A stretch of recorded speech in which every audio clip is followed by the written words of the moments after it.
సుమారు 68 సంవత్సరాల నుంచి ఎంతో మందికి విద్యాబుద్ధులు అందించి తీర్చిదిద్దినటువంటి ఘనతను సొంతం చేసుకున్న ప్రతిష్టాత్మకమైన పాఠశాల మన ఎంజీడీ బాయ్స్ హై స్కూల్.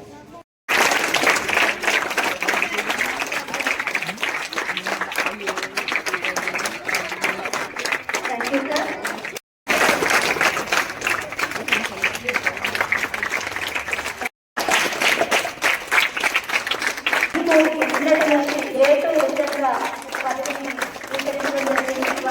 స్కూల్లో సీట్ ఇప్పించడానికి ఎవరెవరో మాకు ఎంజీ బాయ్స్ స్కూల్లో మా కుర్రోడికి సీట్ ఇప్పించండి అని చెప్పేసి వచ్చేవారు. సంవత్సరం నుంచి మన గవర్నమెంట్ స్కూల్లో చదువుకున్న పిల్లలకి నవోదయ విధంగా ఏ విధంగా వచ్చిందో సెంట్రల్ సిలబస్ మనకు వచ్చింది. ఇప్పుడు మనం ప్రైవేట్ స్కూల్లో ఉన్నారు, ప్రైవేట్ స్కూల్లో నారాయణ స్కూల్ అవ్వచ్చు, రెసిడెన్సీ స్కూల్ అవ్వచ్చు, లేదా చైతన్య స్కూల్ అవ్వచ్చు, ఏ స్కూల్ అయినా సరే అక్కడ 10వ తరగతి రాసిన పిల్లడికి మన పిల్లడికి పోటీ పెడితే వారు సెంట్రల్ సిలబస్ లో సంబంధించి రాయాలంటే దాని రాబోయే రోజుల్లో మన పిల్లలు వస్తూ ఉంటారు. రేపు ఇంటర్మీడియట్ కో ఇంకోటి ఒక మెడిసిన్ సీట్కి రాయాలన్నా, ఒక ఉద్యోగానికి రాయాలన్నా రిటర్న్ వర్క్ రాస్తే ఈ పిల్లలు ఆ పిల్లలు పెడితే మన పిల్లలు అవుతూ ఉంటారు. ఎందుకంటే మనకి చాలా టఫ్ అయిన సిలబస్, ఇది దేశానికి సంబంధించిన అన్ని ఉండే సిలబస్. ఇది తల్లిదండ్రులకి మనం చెప్పగలగాలి.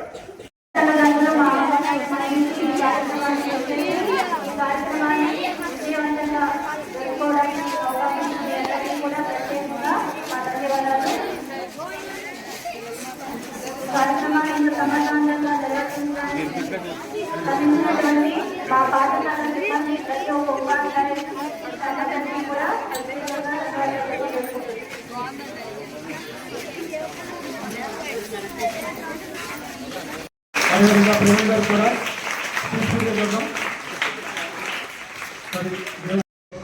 ఒక వెజిటబుల్ బిర్యానీ, దాంతోపాటు ప్రతిరోజు ఒక ప్రత్యేకమైనటువంటి కర్రీ, అలాగే పులిహోర ఇంకొక రోజు, ఇలాంటివన్నీ కూడా మీకోసం ఏర్పాటు చేసినందుకు మీ తరఫున, పాఠశాల తరఫున, అందరి తరఫున కూడా నా ప్రత్యేకమైనటువంటి కృతజ్ఞతలు తెలుపుతూ ఉన్నాను. మన గవర్నమెంట్ స్కూల్స్ తోటి, మన గవర్నమెంట్ కాలేజ్ తోటి కంపేర్ చేసుకుంటే ఉన్న సదుపాయాల్లో కానీ, లేదా టీచింగ్ లో ఇక్కడ మాస్టర్లు చెప్పే పాఠాలు చెప్పే టీచర్స్ లో కానీ చూస్తే బయట దానికంటే కంపేర్ చేస్తే బెస్ట్ గానే ఉన్నాం. కానీ ఎక్కడో ఒక చిన్న లోపం వల్ల మనం దాన్ని సరిగా తీసుకెళ్ళలేకపోతున్నాం ప్రజల్లోకి. వాళ్ళు కూడా ప్రతి సంవత్సరం, ముఖ్యంగా ఒక 5-6 సంవత్సరాల నుంచి స్కూల్ ఉన్న స్ట్రెంత్ తగ్గిపోతూ వస్తుంది. మరి తగ్గిపోతే ఉన్న టీచర్స్ ఏమవుతారు? రాబోయే రోజుల్లో ఇప్పటి వరకు టీచర్స్ అవ్వాలనుకుని టీచింగ్స్ కావాల్సిన, టీచర్ ఉద్యోగానికి కావాల్సిన చదువులు చదువుకున్న వాళ్ళు ఏమవుతారు? రాబోయే రోజుల్లో మీలో మిగతా ఉద్యోగాల కంటే టీచర్ ఉద్యోగం మీద ఇంట్రెస్ట్ ఉన్న వాళ్ళకి ఫ్యూచర్ ఏముంటారు?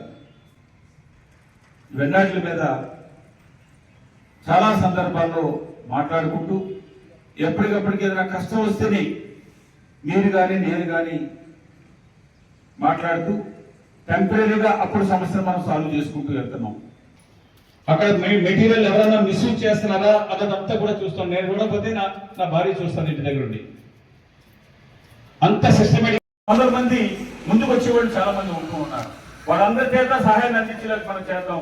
ఏ స్కూల్కి అలాగే మీరు కూడా, ఈ స్కూల్లో పనిచేస్తున్న టీచర్స్ కూడా, మనం కూడా ఒక సఫిషియెంట్ మంచి శాలరీని మనం తీసుకుంటూ ఉన్నాం. మన పిల్లల కోసం 1%, 2% ఏదో ఒక స్కూల్, ప్రతి స్కూల్ కూడా నా బిడ్డలు అనుకునే విధంగా మీరు కూడా కొంత ఖర్చుని కూడా మనకు కావాల్సిన చిన్న చిన్నవి కూడా ప్రభుత్వం మీద మనం ఆధారపడకుండా మనం ప్రొవైడ్ చేసుకునేలాగా మీరు కూడా ఆలోచన చేయమని మీ అందరికీ కూడా కోరుకుంటూ, ఈ అవకాశం ఇచ్చిన మీ అందరికీ కూడా పేరు పేరున ధన్యవాదాలు తెలియజేస్తూ మీ కృష్ణారావుగా మీ వ్యక్తిగా మీ దగ్గర నేను సెలవు తీసుకుంటూ ఉన్నాను. Thank you. ప్రతిరోజు క్రమం తప్పకుండా హాజరు కావాలి. ముఖ్యంగా ఆబ్సెంట్ లేకుండా స్కూల్కి వస్తూ ఉండాలి. టీచర్స్ చెప్పేది, ఇక్కడ హెడ్ మాస్టర్ చెప్పేది, అందరూ చెప్పేది మీరు దృష్టిలో ఉంచుకుని మీరు మంచి పౌరులుగా జరగాలని అందరూ కోరుకుంటున్నాం. స్పీడ్ గా రావాలి అమ్మాయిలు.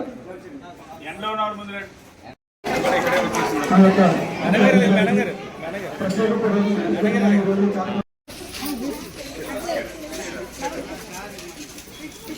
నేను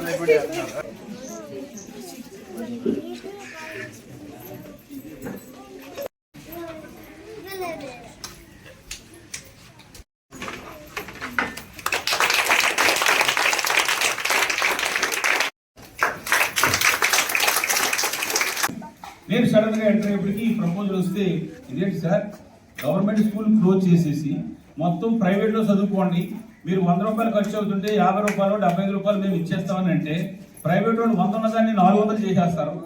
గవర్నమెంట్ స్కూల్ ఉంది కాబట్టి వాళ్ళు ఆ ఫీజులన్నీ కూడా కొంత కంట్రోల్ ఉన్నాయి, ఎక్కువైతే మన దానికి రారు అని చెప్పేసి ఆ విధంగా ఉంది. ఇప్పుడైతే మీరు ఎప్పుడైతే ఇటువంటి నిర్ణయం అధికారులు చెప్పారని తీసుకుని ఉంటే వేరుగా వెళ్ళిపోతుంది సార్. దీనికి నేనైతే ఒప్పుకోండి సార్, నేను పేరెంట్స్ టీచర్స్ తరఫుని నేను ఆ రోడ్డు మీదకి రావాల్సి వస్తుందని చెప్పేసి 2022లో చీఫ్ సెక్రటరీ ఇక్కడ రాజీవ్ వర్మ ఇక్కడికి వచ్చిన తర్వాత నెక్స్ట్ డే అక్కడికి పేపర్ పట్టుకుని వచ్చేసాడు. ఈ వేళ వచ్చింది కూడా ఏం చెప్పారంటే పిల్లలు తల్లిదండ్రులు మైండ్ కూడా కొంత చేంజ్ అయిందండి. ప్రతి ఒక్కరు కూడా కాన్వెంట్ అని అనుకుంటున్నారు, కానీ మనం మీరు కొంత మాకున్న ఇబ్బందుల్ని స్కూల్స్ని ఇంప్రూవ్ చేయడం కానీ, మా పుస్తకాలు ఇమీడియట్గా ఇవ్వడం కానీ, ఈ భోజన సదుపాయాలు కూడా ఇంకా బాగుండేలాగా మనం చేయడం, అలాగే మళ్ళా స్కూల్ మళ్ళీ జూన్లో ఈ నెలంతా మళ్ళీ స్కూల్ మనకి ఎప్పుడు కూడా ఏప్రిల్ నెల మే నెలలో స్కూల్కి ఎప్పుడు కూడా పిల్లలు పంపుకోవడం కాదు, కానీ సెంట్రల్ సిలబస్ వచ్చేసిన తర్వాత ఈ నెలంతా మనం స్కూల్ పంపాలి. మళ్ళీ మే నెల అంతా కూడా సెలవు, మళ్ళీ జూన్లో మళ్ళీ స్కూల్ రీఓపెన్ అవుతాయి. మనకి ఎప్పుడు కూడా జూన్ 15వ తారీఖుకే స్కూల్ రీఓపెనింగ్ టైం. అలాగే భోజనం ఈవేళ వారంలో రెండు రోజులు, ఒకరోజు సోమవారం నెక్స్ట్ వారం ఒకరోజు బిర్యానీ పెడితే ఇంకోటి పులిహార పెట్టాలి. మిగతా రోజుల్లో ఒక స్పెషల్ కర్రీ చేసి మేము పంపాలని. నిన్న మొన్న 3 రోజులు ఒక బిర్యానీ, ఒక స్పెషల్ కర్రీ, మళ్ళీ ఈవేళ ఒక స్పెషల్ కర్రీ, అన్ని కూడా ఇప్పుడు బంగాళీ కూడా పాండిచేరి పట్టుకుపోయారని చెప్పి చెప్పారన్న. నేను మొన్న మీటింగ్ లో మీరు చెప్పారు, నేను మొన్న మీటింగ్ లో మాట్లాడాను, ఒక వారం రోజుల్లో మొత్తం మీ ఒరిజినల్స్ అన్ని కూడా వెనక్కి పంపించేస్తున్నారు. మీ ఒరిజినల్ ఏమైపోతాయో మీరు చెక్కింగ్ ఇది దొంగ ఒరిజినలా, దొంగ సర్టిఫికేటా, లేదా డూప్లికేటా అన్నది చెక్ చేయడానికి అది పట్టుకెళ్ళిపోయారు. అవన్నీ కూడా వెనక్కి వచ్చేస్తున్నాయి. వారం రోజులు ఇక్కడ మీకు ఉంటాయి. ఈ నెల 15వ తారీఖు 20వ తారీఖు మొత్తం అందరికీ కూడా మొన్న చాలా మంది మేము సర్టిఫికేట్ ఇచ్చేసామండి, ఆ పాండిచేరిలో ఒక మూలం పాడేసారట, ఏది మిస్ అయిపోతే మా ఇబ్బంది పడిపోతామని అంటే మన మీటింగ్ లో ఆ బయట కూడా రాసుకుని మాట్లాడితే వెంటనే మీకు ఒక దీన్ని మనిషినిచ్చేలా పంపించేస్తానని చెప్పారు, లేదంటే దాన్ని మాట్లాడి ఏర్పాటు చేస్తానని చెప్పారు. ఏ ఒక చిన్న విషయాన్ని మీ విషయమైనా ప్రజల విషయమైనా నేను మర్చిపోయేవాడు కాదు. ఇక్కడ హై స్కూల్లో చదువుతున్నాడు, వాడికి మెడిసిన్ సీట్ వచ్చేప్పటికి 100 సీట్లు 10 సీట్లు గవర్నమెంట్ స్కూల్లో ఉన్న వాళ్ళకే ఇవ్వాలని పెట్టారు. ఇప్పుడు మళ్ళా 6వ తరగతి నుంచి 12వ తరగతి అంటే 3వ తరగతి నుంచి ఇక్కడ చదువుకున్నాడు అనుకో, 3, 4, 5 ఇక్కడ చదివాడు అనుకో, 6వ తరగతి వెళ్ళేప్పటికి నెలకు 1000 రూపాయలు ఒక రోడ్డుకి ఇచ్చేలాగా మన సీఎం గారు మొన్న బడ్జెట్ అనౌన్స్ చేశారు. జూన్ నెల నుంచి ఆ డబ్బులు అకౌంట్ లో పడతాయి, అందరికీ పడతాయి. నేను మనం ఏం చేశాను, మీ టీచర్స్ మీటింగ్ అయిన తర్వాత 10% నుంచి 25% చేయండి. గవర్నమెంట్ స్కూల్లో చదువుకోవడానికి 100 సీట్లు 20 సీట్లు ఇచ్చేది. అలాగే మళ్ళీ రాబోయే రోజులు ఏమొస్తుంది తెలుసా, ఉద్యోగ అవకాశాలు కూడా గవర్నమెంట్ స్కూల్లో చదివిన వాళ్ళకి ఈ పర్సెంటేజ్ వస్తుంది. లేదంటే ప్రైవేట్ వాళ్ళతో పోటీ పడాలని అనుకున్నప్పుడు గవర్నమెంట్ స్కూల్లో పేదోడు పిల్లలు ఉంటారు.